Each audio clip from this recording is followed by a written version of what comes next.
Bonjour, bienvenue pour une nouvelle vidéo du cabinet Landau Associés. Regardons très rapidement ensemble comment gérer les pouvoirs de police administrative dévolus au maire, au préfet, en matière de réunions, manifestations, représentations, quand on sait qu'il va y avoir des dérapages éthiques, des dérapages de type, par exemple, injures, diffamation, appel à la haine raciale, propos antisémites ou autres. Que faire ? À la base, on pourrait se dire, eh bien, pas d'ennemis de la liberté pour les ennemis de la liberté. Saint-Just lui-même a osé proférer ce genre de propos. Oui, mais c'est pas du tout ce qui est notre régime démocratique et libéral. Même les ennemis de la liberté ont droit à la liberté. Une manifestation, par exemple, de personnes tout à fait ennemies de la liberté a été censurée par le préfet et le tribunal administratif de Paris a ordonné que cette réunion se déroule néanmoins, ordonnance du 7 janvier 2023. Si après les gens commettent des infractions, on les sanctionnera. Mais le principe c'est quoi ? C'est que l'on va faire confiance aux gens et qu'on laisse les gens s'exprimer, on les sanctionnera si ensuite ils commettent des infractions, sauf cas particuliers. En revanche, s'agissant des manifestations sur la voie publique, les pouvoirs publics ont quelques pouvoirs, notamment sur les tracés retenus. Mais parfois tout ceci ne suffit pas. Que faire si les dérapages sont très prévisibles ? Alors là, on va aborder 3 grands moyens d'action.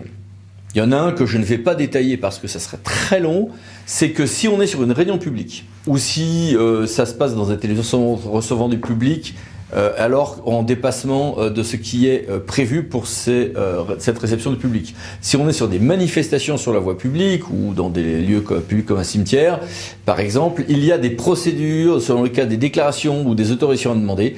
Souvent c'est omis et ça suffit à régler la question. Bien. Premier cadre. Deuxième cadre, celui que tout le monde connaît, c'est celui de l'arrêt Benjamin de 1933. Je vous rappelle quand même ce que c'est. Le principe, c'est que je peux dire, attendez, j'ai des risques de RICS, j'ai des risques de troubles à l'ordre public, mais au sens bataille rangée.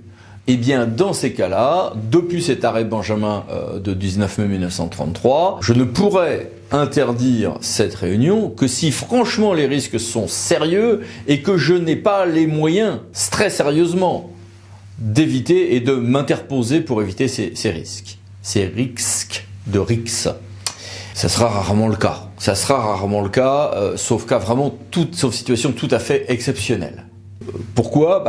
Le principe, le commissaire du gouvernement Corneille nous le disait déjà en 1917, la liberté est la règle, la restriction de police l'exception, et les pouvoirs de police administrative du maire, dans tous les cas, il y a quelques régimes un peu particuliers, mais la règle quand même générale, c'est que je dois les proportionner au danger qu'il s'agit d'obvier en matière de durée, d'amplitude géographique et de contenu même de ces mesures, avec la possibilité, si on aboutit à des choses compliquées, de simplifier un tout petit peu en termes d'intelligibilité, nous a ajouté le Conseil d'État en 2022.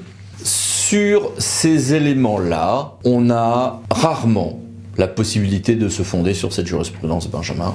C'est comme ça. Et pourtant, parfois, on a tel ou tel dont on sait qu'il va proférer des propos qui seront des propos haineux et condamnables au pénal. Certes, tout le monde a un droit à la présomption d'innocence. On n'est pas dans le film Minority Report et le livre de Philippe Cadic qui était à l'origine de cela. On a une présomption. Mais il y a des gens qui ont tellement répété, par exemple dans le même spectacle, c'était l'affaire Dieudonné, tellement répété à chaque fois les mêmes infractions que quand ils vont revenir, notamment si c'est avec le même spectacle, on se doute qu'ils vont répéter la même infraction. Bon, si j'ai un titre pour la réunion publique qui est un appel au meurtre, à la haine raciale ou que sais-je encore, il y a des gros doutes pour que dans cette réunion, de ce titre, on passe à des propos tenus en public. Bien. Et là, on va utiliser une autre jurisprudence, c'est celle de Morsan-sur-Orge. Alors, les amoureux du droit public savent que l'affaire de Morsan-sur-Orge, c'est la reconnaissance du principe de la dignité humaine, et en l'occurrence, il était porté atteinte à la dignité humaine en organisant des lancers de nonnes dans des discothèques. Bien, ok. Mais l'atteinte à la dignité humaine ne s'arrête pas aux personnes de petite taille, et cela peut conduire à interdire, dans un cadre juridique un peu différent certes, des fresques qui portaient atteinte à des personnes représentées nues et en pleine action sur une fresque picturale dans le monde hospitalier, où par exemple ça a permis au maire de Vichy de s'opposer à la remise d'un prix Faurisson, négationniste, dans la ville de Vichy, parce que c'était une atteinte à la dignité humaine qui évidemment allait être perpétrée, en plus d'une atteinte à l'image de cette ville. Les affaires, évidemment, Dieudonné, qui plus récemment sont devenues Dieudonné Lalanne, il y a des problèmes récents, ont donné lieu déjà d'ailleurs à l'application de ceci, avec des jurisprudences contrastées, selon les cas, mais il y a eu donc une affaire, notamment d'une ordonnance du 9 janvier 2014, qui va tout à fait dans le sens de la possibilité d'interdire quand l'intéressé, en l'occurrence Dieudonné, fera à l'évidence une répétition des infractions déjà commises. Et ce qui est intéressant, c'est que là, très récemment, 2 jurisprudences ont confirmé ce mode de raisonnement tel que je viens de vous l'exposer, par exemple, pour l'affaire Dieudonné ou pour l'affaire de Vichy et du prix Faurisson. À Lille, une manifestation devait être organisée. Le titre était « Qu'il retourne en Afrique », ce qui était un soutien aux propos du député Gérard de Fournas, RN, qui avait été sanctionné par le bureau de l'Assemblée nationale pour avoir tenu ses propos. Le tribunal administratif a eu du coup 2 contentieux, puisqu'il y a eu 2 décisions de prise. Celle de la mairie qui s'est fondée sur le droit des établissements recevant du public, et la mairie, son acte a été censuré, c'était sans doute pas le bon angle. Et le préfet qui lui avait interdit cette manifestation, cette interdiction n'a pas été suspendue en référé, au nom exactement de cette jurisprudence mors censure-orge, de la question de l'atteinte évidente à la dignité de la personne humaine, qui était induite par cette manifestation et son titre explicite.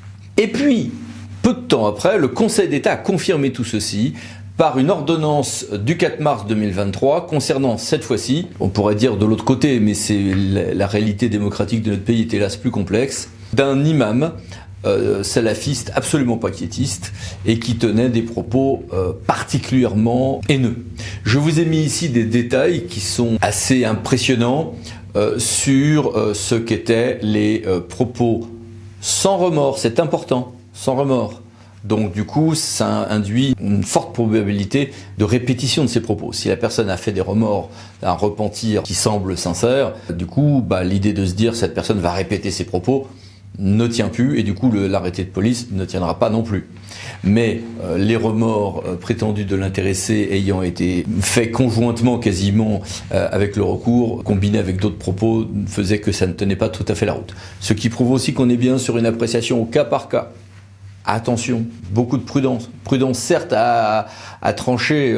J'ai eu un dossier récemment comme ceci, on n'a eu même pas 1 heure pour trancher et rédiger l'arrêté. Mais en dépit de cette urgence, il faut garder la tête froide et bien proportionner l'arrêté, car sinon il peut y avoir un certain nombre d'autres difficultés pour ceux qui auront pris un arrêté illégal. Un certain nombre d'autres conséquences qu'il serait trop long d'exposer ici. Voilà, malheureusement notre société étant assez peu apaisée par les temps qui courent, ce genre de dossiers qui, moi, il y a quelques années, étaient rares, deviennent aujourd'hui un peu plus fréquents, hélas. En dépit de cet aspect un petit peu sombre de mes propos de conclusion, je vous souhaite une bonne journée, je vous souhaite d'avoir le plaisir de vous retrouver bientôt pour d'autres vidéos, n'hésitez pas à vous abonner. Merci, au revoir.